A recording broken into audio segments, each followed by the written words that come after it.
Hi everyone, I'm JD from Willowbound Journals. Welcome back to my channel.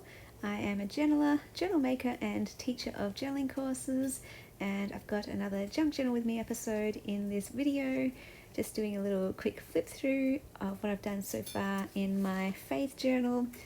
And as always, love seeing it fill up. The more the pages get filled up, the more special and beautiful and meaningful a journal becomes. And I have just got this Japanese diary page that I ripped out of the agenda, the 2022 agenda, because I'm probably not going to be using it. I didn't think I'd be using it as it was, but I love this blank page with the lines to add some writing, and I love that it says diary at the top. I'm just going to trim it down to size to fit to the page, and then I simply glue it onto the page. So it's a very, very simple page spread today, but I like that this is tying in kind of with the theme of what I want to write about in terms of just the story that goes with this scripture. So let me read it out first, and then I'll share a bit about that story and hope that it is encouraging. So the passage I'm looking at today is Genesis 35 verse 3. God who answered my prayers when I was in distress, he has been with me wherever I have gone. So,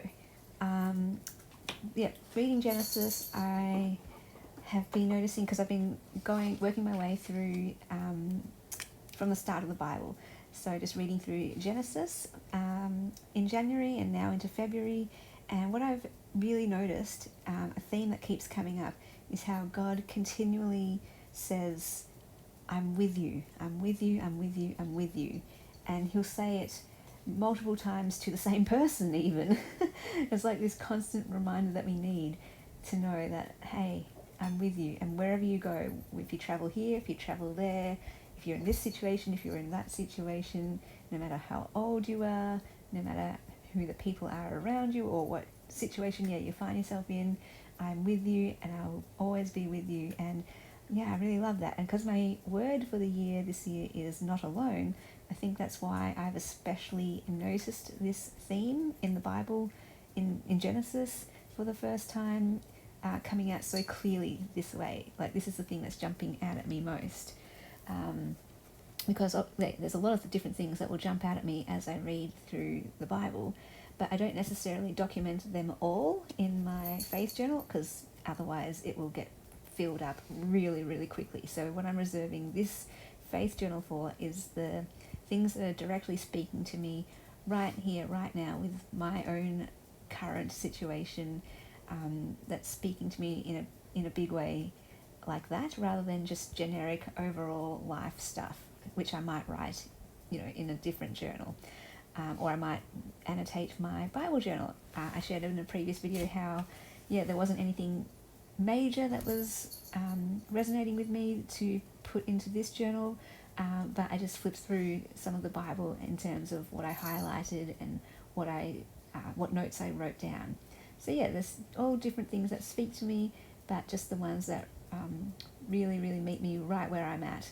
That's what I want to document in this particular journal, because this is my journal documenting my year this year, my journey with God and what I'm going through in 2022, so that when I can read back through this journal, I can remember, oh, that's what I was going through, and oh, that's what God was speaking to me about that year, and that's what he was working on with me in that season. And really, really fun to look back at this and see just how he's been speaking to me over time and what keeps coming up, or really interesting. Anyway, and as always, the more you do it, the more consistent you are journaling.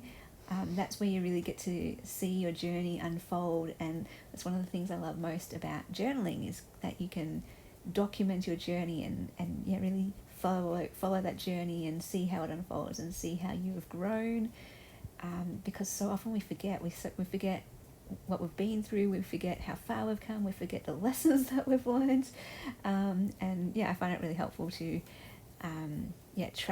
keep track of that. So that's another reason why I always write the date.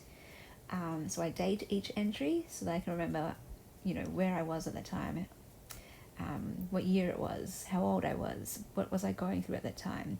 And so that really helps. Anyway, I'll move on to how else this passage was speaking to me. So yeah, what this particular verse impressed on me was how God answered prayers when I was in distress. That's what the verse says. And it met me where I was at, because this week had a few distressing moments, I suppose you could call them. And just to know that God, of course, is with you when things are going well and when things are challenging, when you're struggling.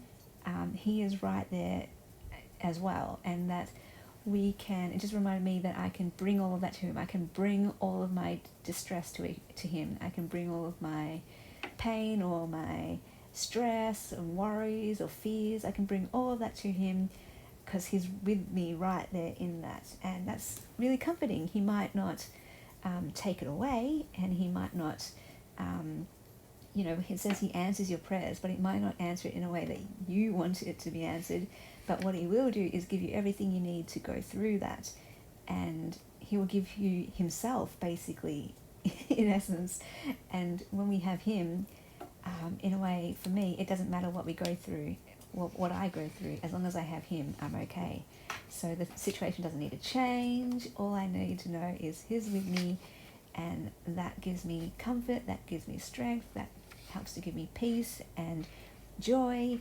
And yeah, like I said, that distressing situation doesn't need to go away. It doesn't need to be fixed. It doesn't need to be changed, because God's presence and his voice and his love and his, just him being with me is more than enough. And the thing that, that's my rock, that's what I stand on.